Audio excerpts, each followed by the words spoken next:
تو اے محمد صلی اللہ علیہ وآلہ وسلم اسی دین کی طرف لوگوں کو بلاتے رہنا، اور جیسا تم کو حکم ہوا ہے اسی پر قائم رہنا، اور ان کی خواہشوں کی پیروی نہ کرنا، اور کہہ دو کہ جو کتاب اللہ نے نازل فرمائی ہے میں اس پر ایمان رکھتا ہوں، اور مجھے حکم ہوا ہے کہ تم میں انصاف کروں۔ اللہ ہی ہمارا اور تمہارا پروردگار ہے، ہم کو ہمارے اعمال کا بدلہ ملے گا اور تم کو تمہارے اعمال کا، ہم میں اور تم میں کچھ بحث و تکرار نہیں۔ اللہ ہم سب کو اکٹھا کرے گا اور اسی کی طرف لوٹ کر جانا ہے۔ اور جو لوگ اللہ کے بارے میں بعد اس کے کہ اسے مومنوں نے مان لیا ہو جھگڑتے ہیں، ان کے پروردگار کے نزدیک ان کا جھگڑا لغو ہے، اور ان پر اللہ کا غضب اور ان کے لیے سخت عذاب ہے۔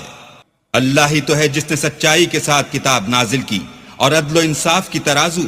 اور تم کو کیا معلوم شاید قیامت قریب ہی آ پہنچی ہو۔ جو لوگ اس پر ایمان نہیں رکھتے وہ اس کے لیے جلدی کر رہے ہیں، اور جو مومن ہیں وہ اس سے ڈرتے ہیں اور جانتے ہیں کہ